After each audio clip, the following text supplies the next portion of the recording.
আমার একমাত্র ছেলে মেয়ে দেওয়া আমি হারাই ফেলাইছি। আমার কিভাবে দিনগুলি কাটে আল্লাহ দিনে কেউ জানে না। আমি বিচারটা চাই, আমার ছেলের বিচারটা, শহীদ পরিবার সবারই বিচার চাই। কি হলে দিন যেতেছে, আমি ছেলের টেনশনে আমি স্ট্রোক করে ফেলাইছি। আমার ছেলের বিচার না পাইলে আমি মরে গেলেও শান্তি পাবো না। 10 মাস হয়ে যায়, একা হয়ে গেছি।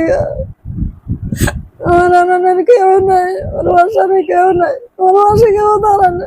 আমি শহীদ ইমরান হাসানের আম্মু। 2টা সন্তান আল্লাহ দিছিল। আমাদের বড় সন্তান এই শেখ হাসিনার আদেশে আমার ছেলে 5 আগস্ট শহীদ হইল।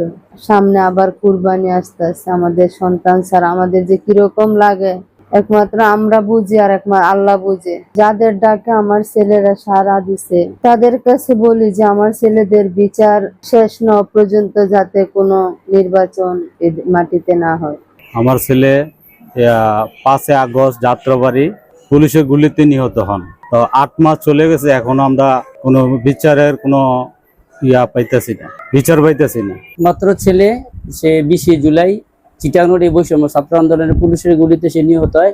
আন্তর্জাতিক অপরাধ ট্রাইব্যুনালে একটা অভিযোগ করি, এই যে যারা গণহত্যা করছে আওয়ামী লীগ দোসররা, যারা নাকি এখনো অ্যারেস্ট হয় নাই, তাদেরকে অ্যারেস্ট করা হোক এবং প্রত্যেকটা আসামিকে অ্যারেস্ট করে বিচারের আওতায় আনা হোক।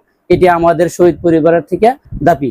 জুলাইয়ের যে গণ অভ্যুত্থান ফ্যাসিস্ট সরকারের বিরুদ্ধে, তার মধ্যে আমাদের অত্র এলাকার ইমরান হোসেন ও মেহেদি হাসান ইন্তেকাল করেন আগস্টের 5 তারিখ ঢাকাতে।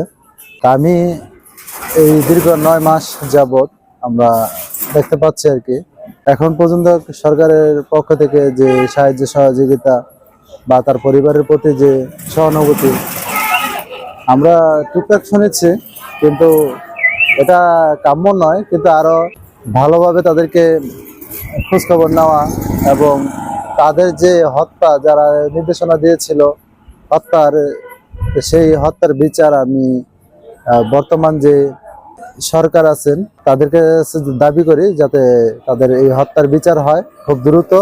খবরের কাগজ, নিখাদ, নির্ভীক, নিরপেক্ষ।